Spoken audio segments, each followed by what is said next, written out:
They don't want to see us free. Believe in freedom. They don't want to see us free. Speak out. Speak some powerful message. Speak out to speak. My brothers and sisters, 6 years later. 6 years later. 6 years later. 6 years. It's a painful feeling 6 years later. 6 years. No. I came at this matter, then I got to understand what we're dealing with. That's right.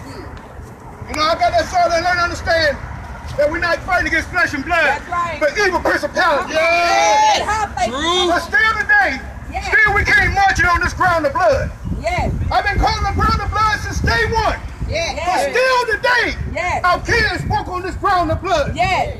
And still today, the backs are still big over in Valdosta, Georgia. Yes. So where are they standing at? Speak on it. Where are they standing at? Every day, our kids still go to school. Speak on it. Still on this ground of blood. Yes. Still no justice, no yes. peace. So how can they learn in peace yes. when there ain't been no justice? How can they play a game when there ain't been no justice? Yes. How can the teachers teach their class and yes. there ain't no justice? Yes. That's right. I learned in my Bible about 6 days. And in 7 days we had rest. Yes. But 6 days and 6 years is going to be a time of completion. Yes. This is going to be a time of completion. Yes. But as we walk today, the only thing we did was march around Jericho walls. Yes. We want to let them know we stay here in Valdosta, Georgia. With the president always find those to let them know that we're going to tear that walls down. Yes. With every voice in our body, with every part of our soul, it's for us praying together. God works with small numbers to make big things happen. The only thing we have to do is just believe. Only thing we got to do is continue to fight and don't give up. Right now we got to stand as a family. We got to stand as a whole. Because at the end of the day, they don't care about you and I. At the end of the day, they still don't care about our kids. Think about the mental state our kids still going to the school. But think about this. How many of these teachers, how many principals, how many of these cops have sold their soul to the devil? How many have sold their soul to the devil? 0.9%. We come today to let them know the hand is still writing on the wall. And every time they sit in that dinner table, their hands will be writing. And every time they're going to be thinking about, I should have done like Paul and washed my hands, but I didn't. So every time they sit in church, everything they do, the hand of blood going to be writing on the wall. Writing on the wall. Writing on the wall, I said. With the fingerprints. Right now. We're the dictators. But we let them know we got our boots strapped up. We know we're just like David. We're going to keep marching. We're going to keep standing. We're going to keep shouting. But the biggest thing, we're going to keep praying. I'm hurt right now that I don't see a lot of my ministers and pastors here. But right now, we don't worry about them. We know that they sold their soul. And the only one that's in that city, they got the Holy Ghost, they ain't got the Holy Ghost. Because when you work in the body of Christ, this is what you do. This is where you'll be. When you're working in the body of Christ. So right now, we don't need no invitation. I'm glad we just got the real. This is KJ. I can say I am KJ. We can say we're a KJ family. And we're going to do it every year after year. But this year, we want completion. Because 7 years, we're going to rest. So that's all you guys. Beyond this day, always continue to pray. It's a challenging time, but always continue to pray. We got to break the backs down here in Valdosta, Georgia. We got to let these rules know that we're here to stay. Let them know that we're the new millennium. We're the new voices of tomorrow. That we won't give up and we won't stop.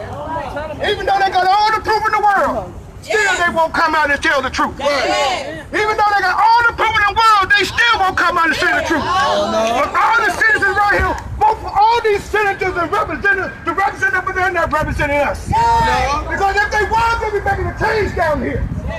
And then we see the city of Valdosta. Where are you right now today? But thank God for all the ones that God down bringing from the outskirts you want to come in. Thank God for coming together as power and cause. And we're grateful and we're thankful. But we got to continue to fight on. We got to continue to have our boots strapped up. And we got to continue to raise our voice. If it takes our life, let it be that. God said, have no fear. Say, I got you. I got you. And like I tell you, that the eyes of man can be blinded, but the eyes of God never close. So we're not worried about them whether they got away. They have got away. But they have no rest. They have no rest. They have no rest. They have no rest. Until then, every time they sit down, every time they go to church, they hand I claim fire on their face right now. But they still show their face. And Lord knows, when that time comes, we'll be saying, glory, hallelujah. But right now, we just come together to pray. But we stand today, I think everybody can stand right here with us. Come right here and take it up the shoulder. On the battlefield. On the battlefield of God. On the battlefield of Christ. On the battlefield of the Holy Ghost. On the battlefield of Kendrick Johnson. That was God's time. That was God's time. God said, put not your hand on my anointing. And then they crossed the line. That's one thing I ain't worried about. We live today from Valdosta, Georgia. I know everyone was sending me happy birthday wishes with the hope and plan that I would be at home enjoying and resting and doing birthday stuff that normal people, I guess, other folks would do. But we're here in Valdosta in support of the family of Kendrick Johnson in solidarity for the 6-year anniversary of his murder here at Lowndes High School. It's a great atrocity here on the ground and in the atmosphere of the land in which this boy was killed. His blood lays on the grounds of this city, this state. And to know that each and every day there is a derivative of malfeasance, you know, things that you would think would work out, but because of the powers that be, there is a destruct of justice. And that's what it looks like, and that's what it appears to be, and that's what the family is feeling. An obstruction of justice has occurred in this land and in this place. We know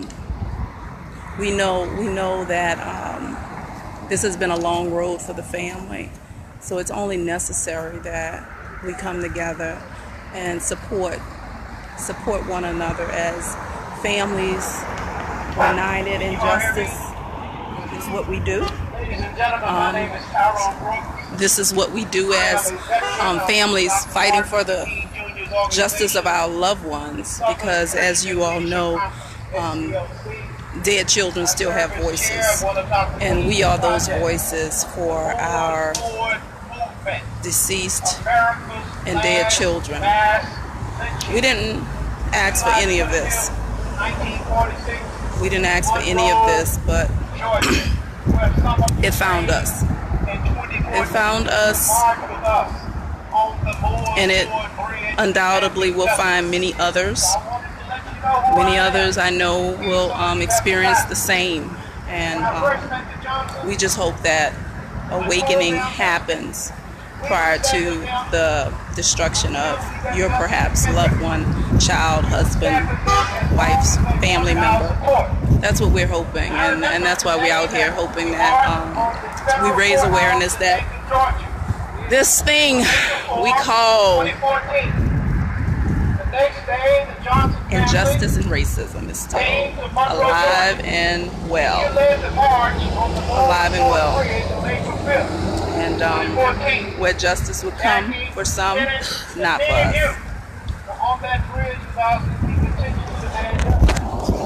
I have to tell you that when I first started talking to Jackie and Kennedy, I began to tell them about the number 17. Kendrick was 17 when he was murdered here in Valdosta. Hey, my Aunt Lucille, you know I'm going to always keep fighting. Thank you for that comment. Thank you so much. And lynchings over in Butler, Georgia, Taylor County. And Dr. King was 17 at Morehouse College, by the way. He was admitted to Morehouse at the age of 14. But at the age of 17, when lynchings were just spiraling out of control across the South, this young student at Morehouse College decided to do something about lynching. He began to protest in his own way as a 17-year-old student at Morehouse. He began to write letters. He began to protest on the campus.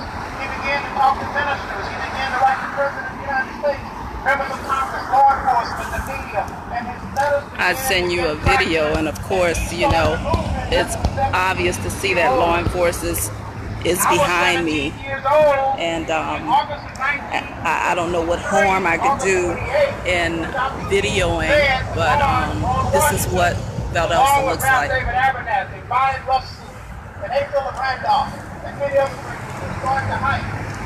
And so 17 is a very unique number for me. Trayvon Martin was killed over in Tampa, Florida at the age of 17 on February 25th, 2012. 17. When I was talking to Jackie last month, she called me up and asked me when I come, I began to talk about the numbers. And I cited all of those who were 17 and who had been killed as he was. Kendrick was just 17 and he was looking forward to a life, a future. Who knows where he would be today? He may be in law school, he may be working on his master's doctorate, he may be prepared to run for public office. You just never know. Again, you know, it's ironic. It's always ironic. These things have always been very peculiar to me. And knowing that so many people will drive by and see an obvious protest, but because it does not affect them, they walk by as if this is something of a intrusion. You know, you see the traffic behind me, people just driving by. You would think it would gauge the interest of wondering, well, why are those people there and how can I come and help? Exactly. But until it happens to their 17, exactly. They won't love those cars. Exactly. They won't get out and march with us. Yep. So continue to watch, learn, listen, and understand why your support is so pivotal, and making sure that our young people know exactly where they stand in all of this, and where us as parents stand when we give instructions on how the world is, and they want to still believe in that the world is fair and that it's loving, and we don't have that problem of racism, but we know it's alive and well. Alive and well. In other places of the Civil Rights Revolution, people understand your commitment to justice. God can tell you, in spite of the fact you were thrown in jail for taking it to the courthouse and the judge gave you 12 months in jail, and told you if you did it again, he's going to really lock you up. That didn't stop you from continuing to protest. Martin Luther King Jr. was thrown in jail over 55 times to kill his spirit, to kill the movement. But Dr. King said, we're going to keep going. He and Ralph Abernathy never turned around because they threw him in jail. Our boss at SCLC, Reverend Hosea Williams, who was born just a few miles that way, and you go through Thomasville, there's a place called Alaposa. That's in Decatur County, right up the road on the 84. Hosea Williams was arrested and thrown in jail 125 times, but he never stopped. He never stopped marching. He never stopped taking it. He continued to protest until he died on November 16th in the year 2000. Oh, I've been in jail 69 times. Probably going to be 70 pretty soon.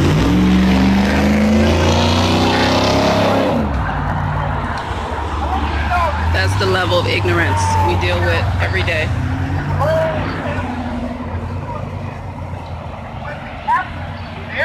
Very few of your ministers and so-called civil rights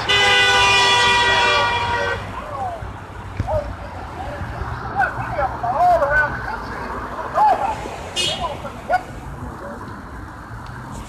Yesterday when the TV camera was shining at the state capitol, I remember on December 11th, 2013, we were standing in front of the Capitol at a rally. I was getting ready to walk inside to introduce legislation that would bring a statue of Dr. Martin Luther King Jr. to the Capitol grounds.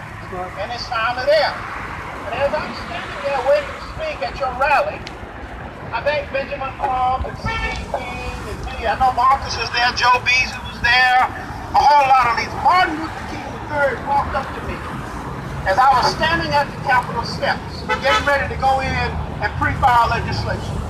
And Martin said, on the 3rd, to Tyrone, what's going on? That's going to be having a rally for Kendrick Johnson. He said, Tyrone, I just want to thank you for continuing to do my daddy's work. He said, we are very proud of you because you're standing firm in spite of the attacks on you. Because my dad and my mother and my uncle and all of our family members have been attacked.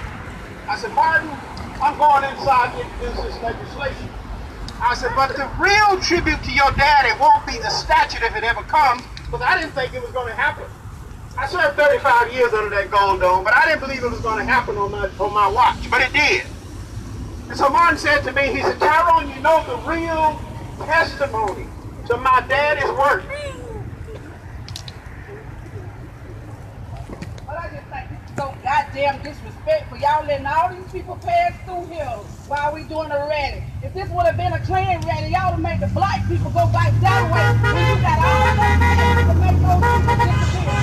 Go to another place. This is so goddamn disrespectful. Don't make no sense. This would have been a Klan rally. Y'all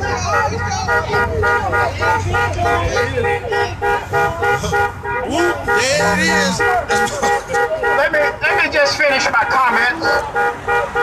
I do understand how Jackie feels. I understand how Kenneth feels. I understand how all of you feel. Believe me. Being a young veteran on the staff of Martin Luther King Jr. when he was assassinated, I cried like a baby for several months because they took my leader away. I was just a kid rookie working under the leadership of Reverend Hosea Williams. I cried and I cried for months. And I just want you to know today, as we approach the 51st year of the anniversary of the assassination of Dr. King, I have not gotten over it either.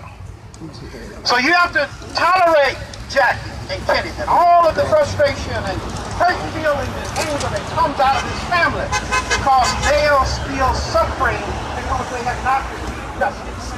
If you're ever around Martin Luther King III or Bernice King or Dexter King, if you're ever around Alvin, if you're ever around Mr. You gotta tolerate him. What is it? Dr. King's only sister, you will hear them say, we have not gotten over the death of Martin. We will never get over the death of Martin. This family will never get over the loss of their baby. That 17-year-old baby. Think about that for a minute. So ladies and gentlemen, I have to say to you that as Martin was telling me on that December 11th day in front of the Capitol 2013, he said the real testimony to my daddy's work, Tyrone, is not the statutes around the world. He said the real tribute to my daddy's work is continuing to do it. He said if you continue to do my daddy's work, if you continue to fight for justice, if you continue to stand for the poor and the homeless and the hungry, if you continue to pray for those who are incarcerated and fight for those who deserve justice, he said, Tyrone, that is the testimony to my daddy's work. So let me tell you today, you are a testimony today to Martin Luther King Jr.'s work. You are. Because if Martin Luther King Jr. were alive today, I believe he would be marching for justice for Kendrick Johnson. I really do believe that in my heart because I saw him do it all across America. I wasn't old enough to be in his inner circle like the Jesse Jacksons and the Rabbi McGee and the Hosea Williams and the Andrew Young and the Northern Cotton. I was just a little old peon on the field staff, but I saw enough to let me know that in Dr. King's heart, he had a commitment for justice, and he didn't care if he had 1,000 or just one. He didn't care if he had 1 or 1,000. He said, I'm going to stand for justice. So don't you worry about the numbers you have today. You have a big crowd compared to what Ram Abernathy and Martin Luther King Jr. had. Rosa Parks sat down on the front bus on December 1st, 1955 in Montgomery. They only had a handful. 9 Bloomberg national media came, the TV cameras came, New York Times, all the media.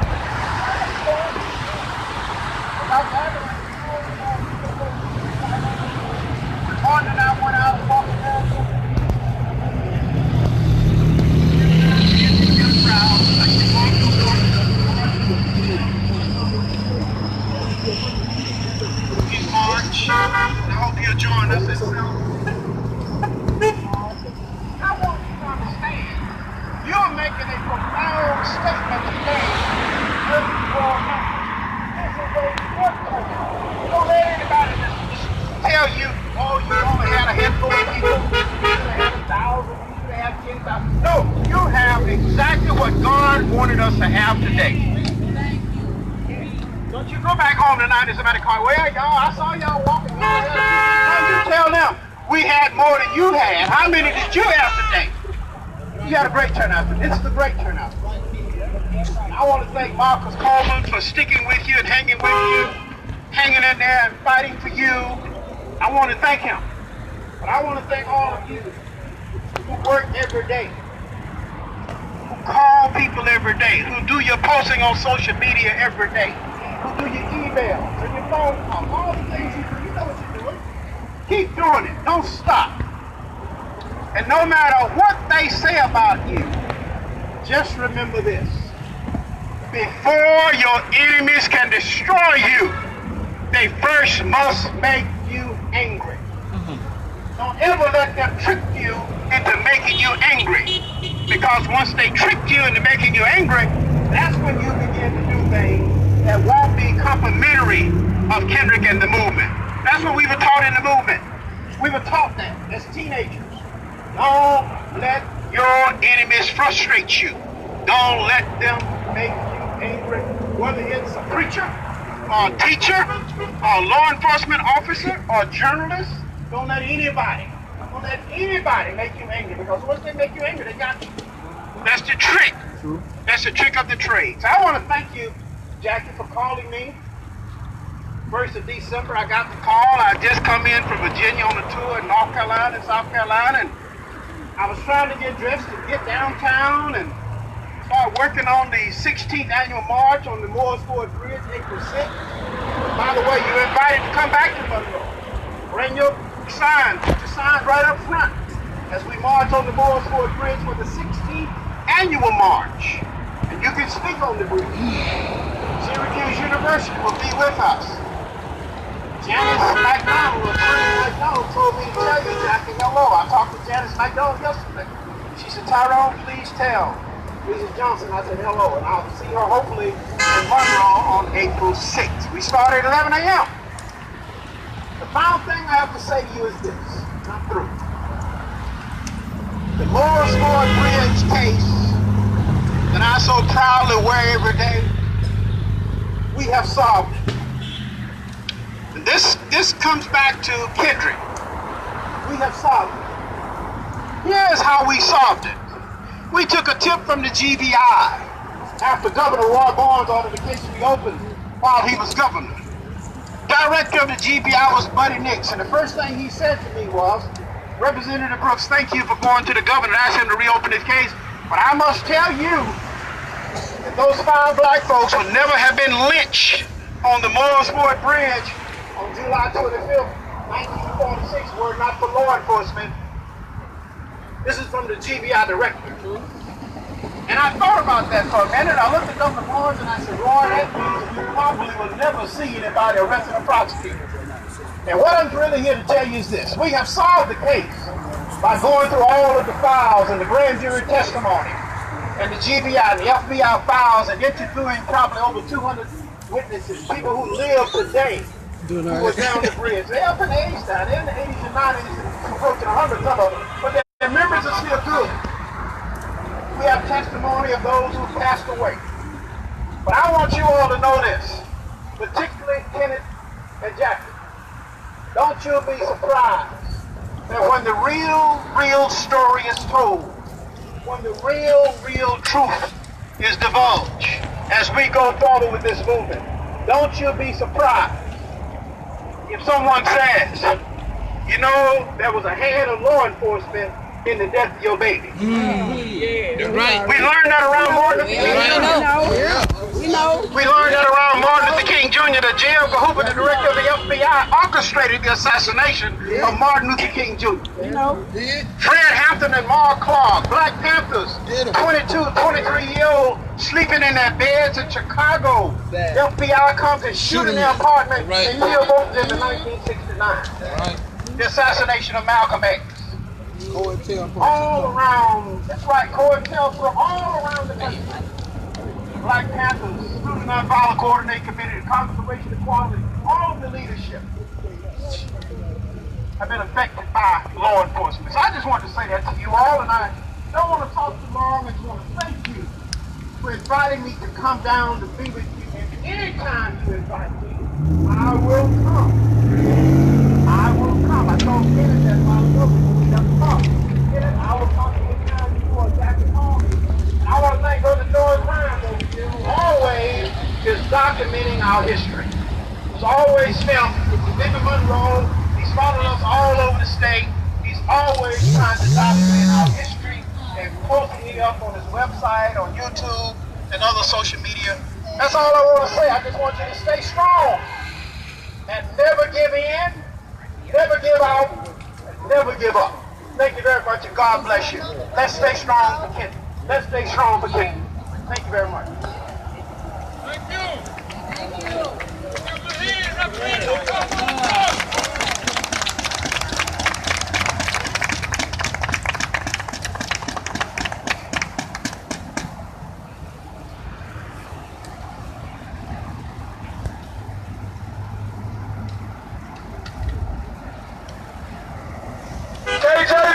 We got to fight back.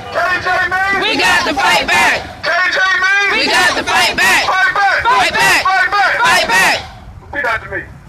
6 years. 6 years. 6 years. 6 years. 6 years. 6 years. 6 years. 6 years. 6 years. 6 years. 6 years. 6 years. They care more about the brick and mortar of this building than they do about the salvation and justice of young black lives. Right, teach, Marcus. How do we know? I'm back in Valdosta. It's been a minute.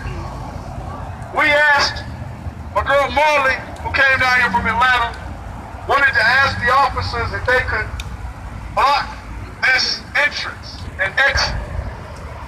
I asked, was this the only entrance and exit? One said yes, and then one told the truth. I understand why they're lined up.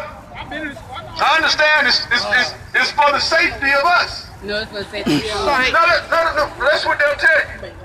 Well, if they truly want us to be safe, then block the flow of traffic. Work smarter, not harder. You wouldn't have to come over here every time a car comes by. We only gonna be here for a little bit of time.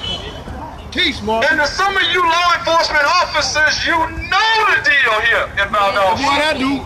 Let me make sure I make these plays. I came from Atlanta to make these plays. Hey, make some noise for this family that continues to make some noise for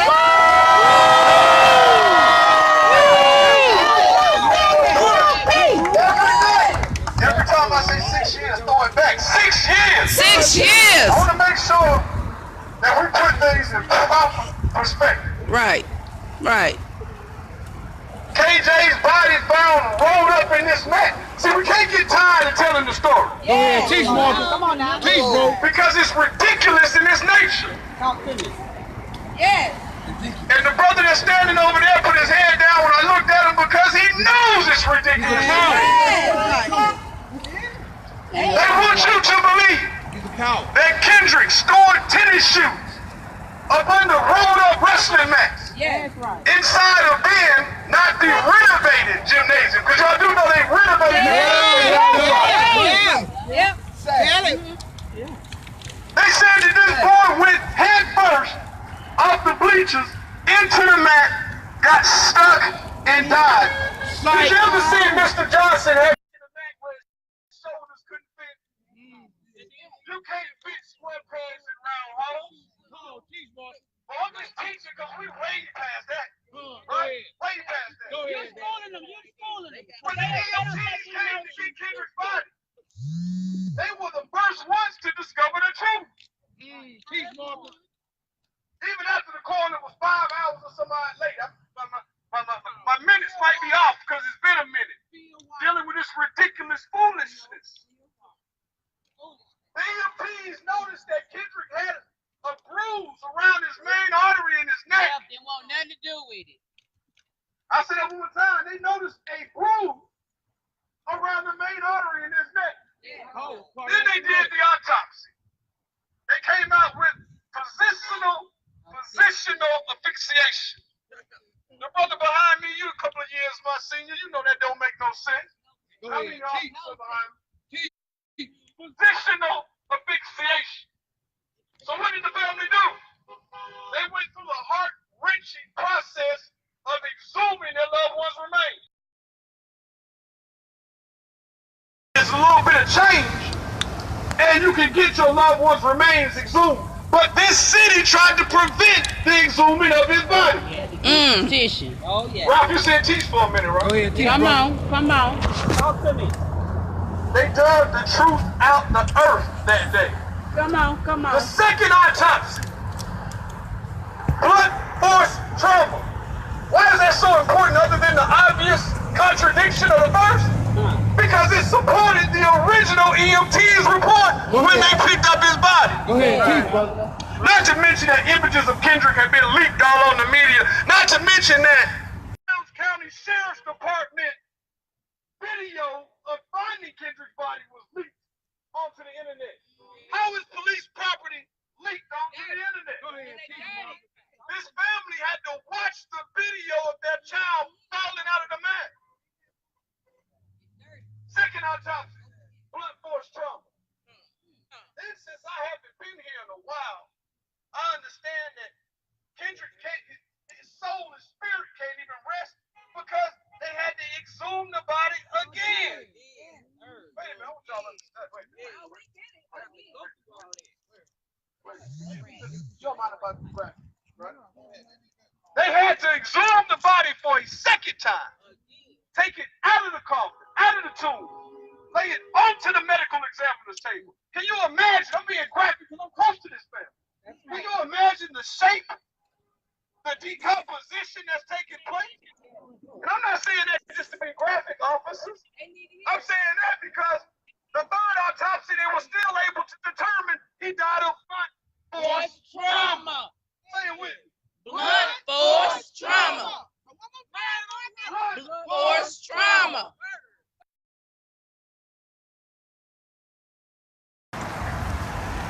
Let me make it plain.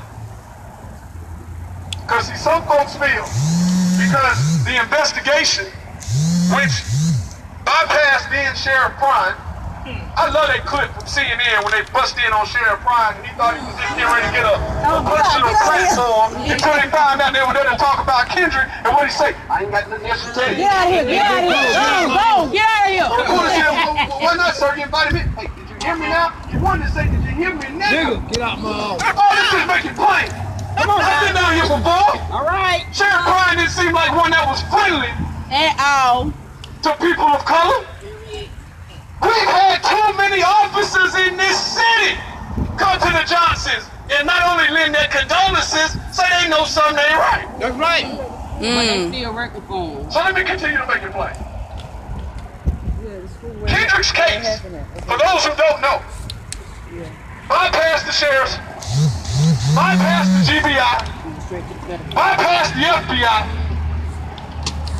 was one of 3 top priority domestic cases on Ben Loretta Lynch, Attorney General Loretta Lynch's table. Let me say that one more time.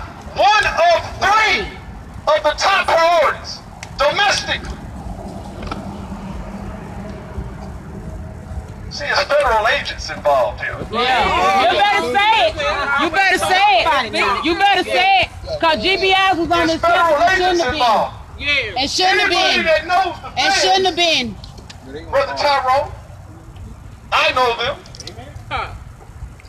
knows that they measure 50 times and cut once. Know that they throw the kitchen sink at you because something's going to stick. When do feds raid feds and there is no one held accountable? Well, some of y'all might not know. I'm sorry. Yeah. I'm sorry. Say it again. Say it again. Break it down. The federal government raided the house of a local FBI agent that's now retired. Seized computers, seized cell phone. At the what y'all young folks say? Where they do that at? Yeah. They know when they come to hit you that they've already measured 50 times. Exactly. Imagine what they did when they came to hit one of their own. They covered it That up. received a lot of backlash. But I just can't stop on the father being raided. His 2 sons, dormitory rooms, in separate cities were also raided. See, some folks got to walk off when this truth is in their face. He been standing there strong in his He got something to do with it. You heard you when the truth is in his face, he got to walk off. He's shaking their hands. He laughing. The fans not only raided the home of a local FBI agent, they raided the dorm room of his 2 sons. And they did it. But it didn't stop there. Retired FBI agents, some people might not know this, Mr. J. Retired FBI agents sent a letter to Loretta Lynch. That's a powerful group. Now I want you to understand all the power that a group of retired FBI agents have. And you said They demanded to end this witch hunt. I'm sorry, I just got to say it, Mr. Johnson. But sometimes some of us in positions of power are so scared. A witch hunt? We're so scared. We had I will put my resignation Obama's in today. administration. That's a good thing. I can't say they just talk totally negative. But they didn't have the cojones, the balls, the nuts to sit up here and convict, or not even convict. Arrest. Indict. Convict. Send these killer fans to jail. The whole convict. Send these killer fans to jail. The whole damn system is guilty as hell. It didn't stop them. I ain't talking no Kendrick in a minute. It feels good. This feels good. I want people to understand, because Kendrick Johnson's case was talked about with high priority, with high concern, with high attention. Now, without throwing folks under the bus, I want to say this. It's 6 years later. Say the truth. 6 years. The truth. Truth to power, huh?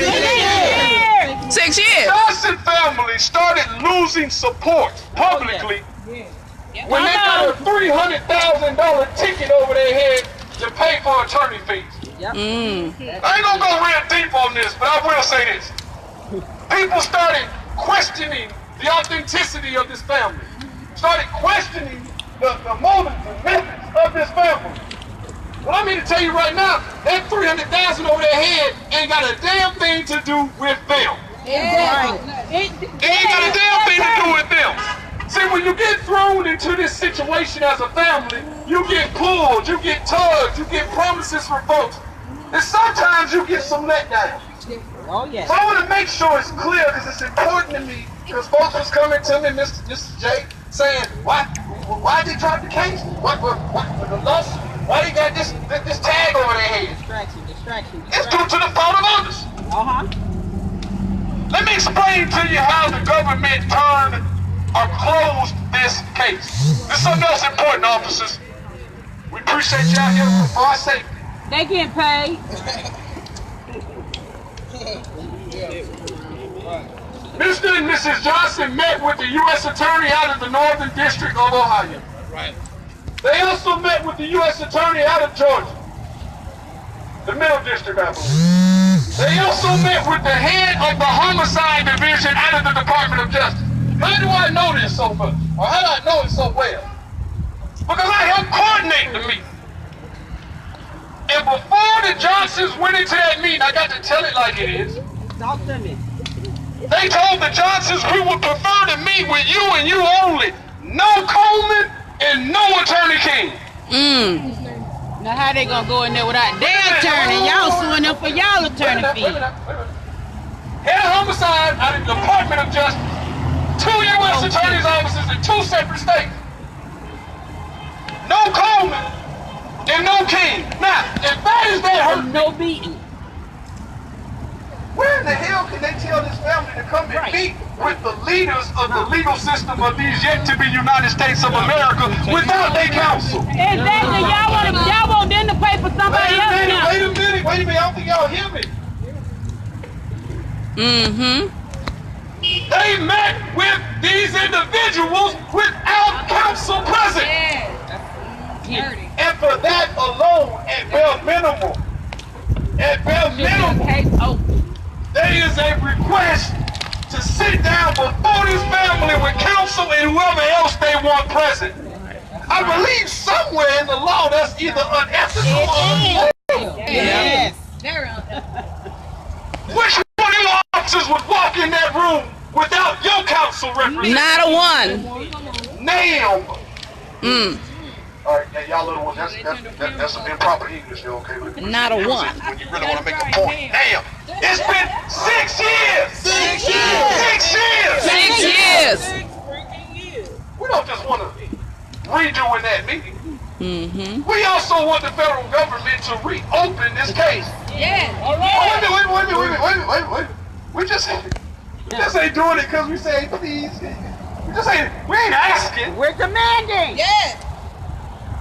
Because if I remember correctly, officers, Mr. and Mrs. Johnson were told that the second autopsy was the most accurate. The second autopsy was the most accurate. This is why they going hard. This is why every day they in your face. This is why they disturbing Valdosta. I've got 2 kids. 1 man and 1 child. 25 and 13. Kendrick is my son. Yes. There's not nail one of you that if they sat in front of you, officers, and told you that the second autopsy for your child was the most accurate. You gotta look around, sir. Come on, I'm talking to you. The second one was the most accurate. And when I touch this mic, I make sure I'm factual because they love to rip me up on all them little sites, the racist little sites that go on here in Valdosta. I see. All about it. They didn't even know there was even a 3rd autopsy at that point. They didn't know. But now I'm quoting them again. The second autopsy was the most accurate. But there's not enough evidence to point to any individuals or any one individual. Well, what the hell you stop investigating for then? That's right. It's a lot of Come on, people. y'all. That's right. Y'all. That's right. Start with the law. That ain't right. KJ Means! We got to fight back. KJ Means! We got to fight back. KJ Means! We got to fight back. Fight back! Fight back. It's been 6 years! 6 years. So before I pass it right to Mr. and Mrs. J. 6 years. It's sickening the non-support that they get here in Valdosta. It is. It's disgusting how quick we forget. But Brother Tyrone, I believe I heard that Dr. King and They selling drugs, so they there know was they a line can in the support road and I had to choose King or Malcolm. I'm on that Malcolm side. But I'm not trying to separate the two because they both were necessary. My brother, Dr. King once said, was it a 7-day or 8 days? That black folks get angry, that people get angry, and then we go right back to doing the same thing. That's right. 10-day nation. Yeah. Hey, that 10-day back then is probably 8, 6, 5 nowadays.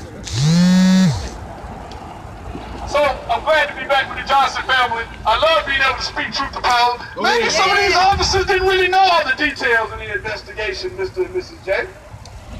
Maybe they didn't know that the people unethically asked you guys to go into the meeting without counsel. But we demanded a reopening of that case. I want to make sure we're clear.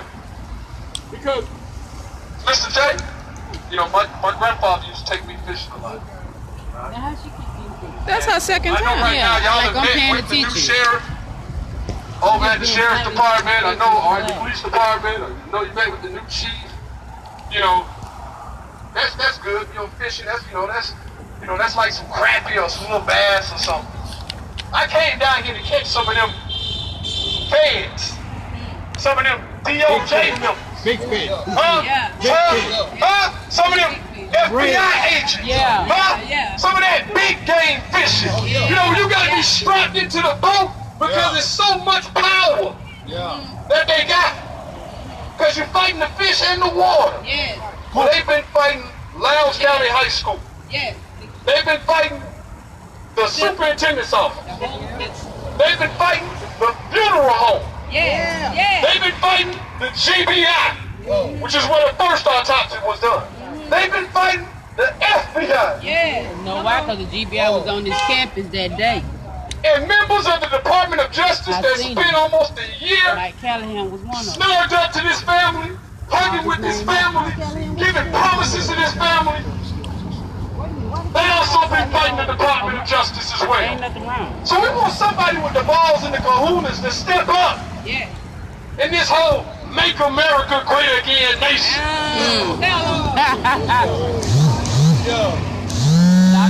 So man, look, when this time out, get behind this family, support this family, because I promise you this, I can't say nothing, I got a big mouth, y'all already know that. But momentum is right around the corner. Yeah, you better speak it. 7 is completion, baby. Confirmation. We just ain't talking though. I ain't gonna slip up, y'all ain't gotta worry, I ain't gonna say nothing. Oh, we got momentum around the corner. Oh, yes. Valdosta will be flooded again. Some people need to hear and see some things to be re-energized. So with that, I say it's been 6 years. 6 years. Fight back. Fight back. All right, Mark. Marcus Coleman. Get a mic. Get a mic.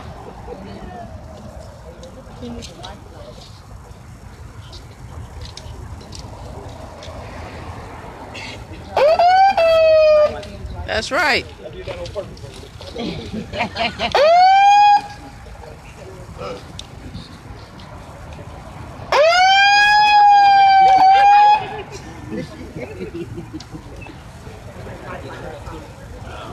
Well, thank everybody for coming out. Well, I'm gonna go into a little deeper. Go ahead. Do they think we stupid? No, they can't think that. Y'all ain't gave up. How you got? Cover it up. How do you put him over now over evidence? What's something he helped covered up? He's not gonna uncover what he helped covered up. Then go ahead, Mike. So how you have an investigator who was originally when all the cover-up was going on. So how can they put him back over the investigation? They didn't know they had forgot. How did he? And then when I confronted the sheriff about his investigator, but the investigator was sitting right there in the meeting with us. I told the sheriff They ain't gonna start number cup champion. what all this investigator said from the beginning. Not once did he deny what I was saying. So how can you put an investigator was there originally to help solve the problem now? He's not going to uncover what he helped cover up. So I'm going to say it again. Do they think we stupid? Some of y'all might not know. All times of the night, we have been getting text messages. This person bragging about how her sons killed our son. She was bragging, boasting. She said her sons would never go to jail because the investigation was so sloppy. She literally went into detail about what happened. We gave all that information to the sheriff department. And one of the investigators who got this information, he was part of the problem. So how in the hell can this happen? Why they don't hand the investigation over to someone else? Because they already know. That's all they got to do. That's right. Instead of them telling me, I had a conversation with this investigator, matter of fact, a couple of days ago. I say, well, what about my son's organ is closed? You know what he told me? What did he tell you? We can't investigate the GBI. Mm. We don't have the authorities to investigate the GBI. I said, well, you got two more. You got the transporter and you got the front home. Why don't you investigate them? He said, well, we still be investigating the GBI. They just part of it.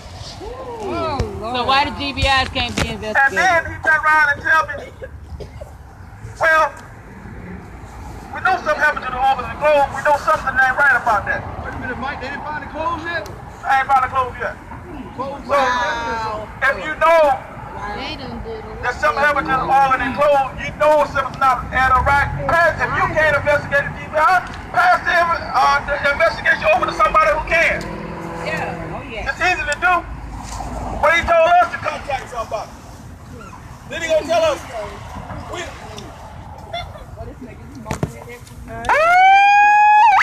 Then he gonna tell us to contact someone.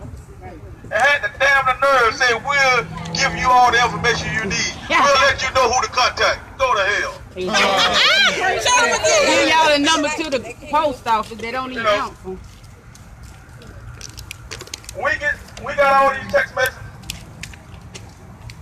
I guess they was trying to piss us off. But this person who was texting us, they went into detail. They know exactly what they were talking about.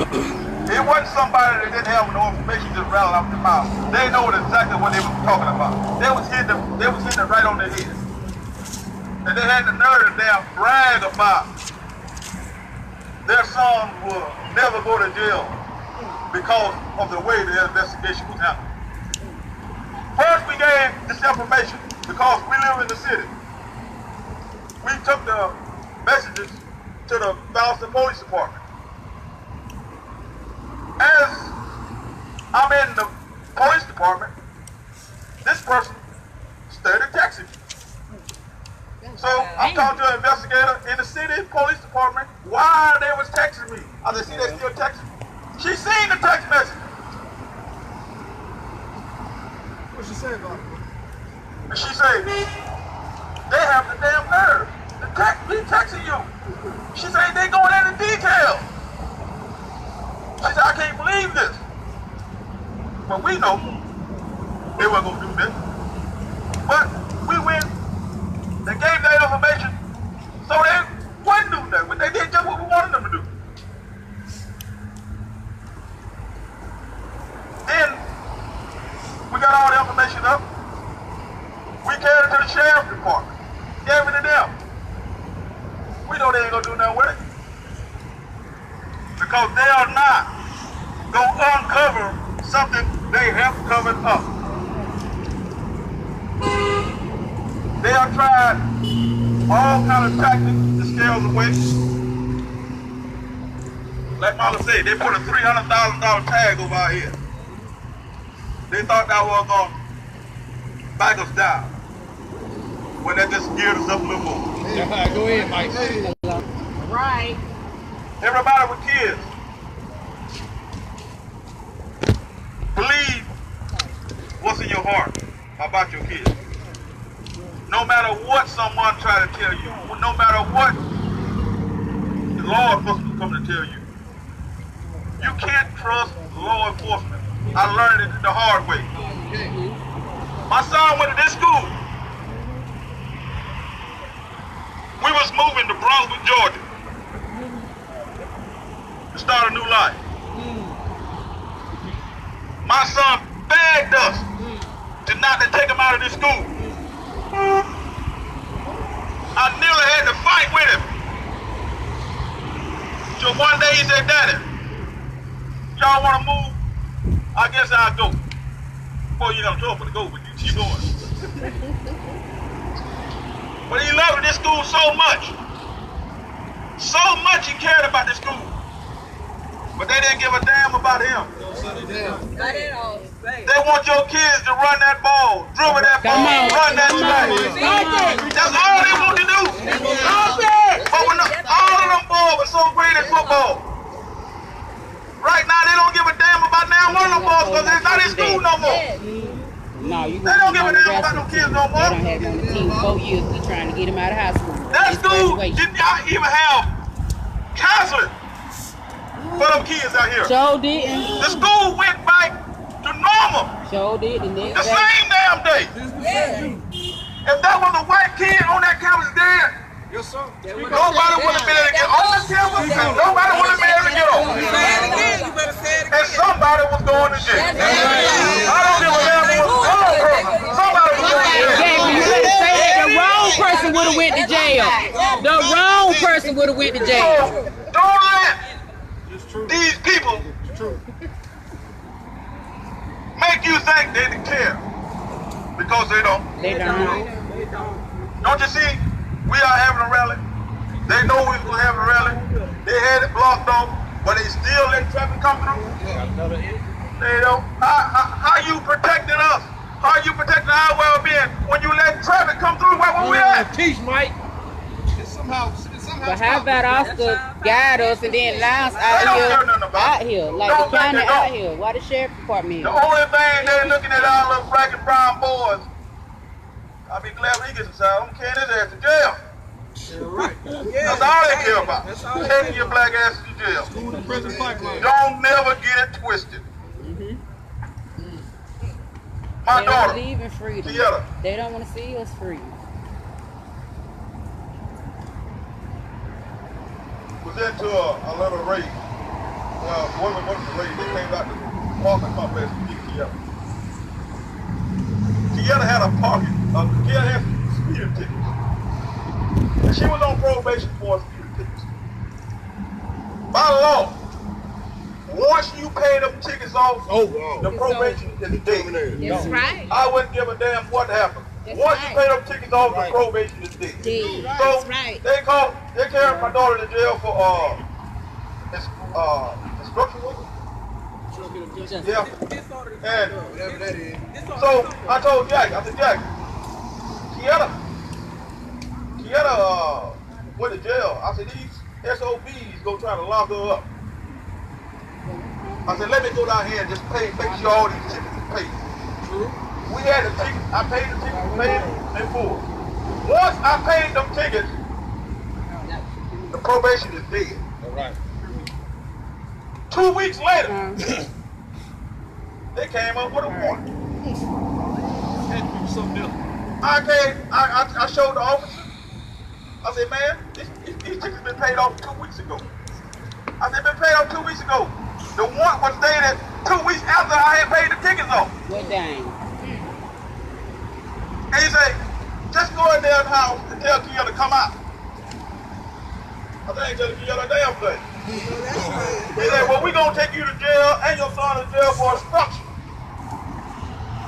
I say, I'm not telling you Kia in there. And I'm not telling you Kia they out there. I said, I'm not telling you she in there. And I'm not telling you she is not in there. I said, but he said, well, we need to talk to Kia. We gonna go in your house. Now, with a damn search warrant, you're not. He said, we gonna take you to jail. We had the house surrounded, right?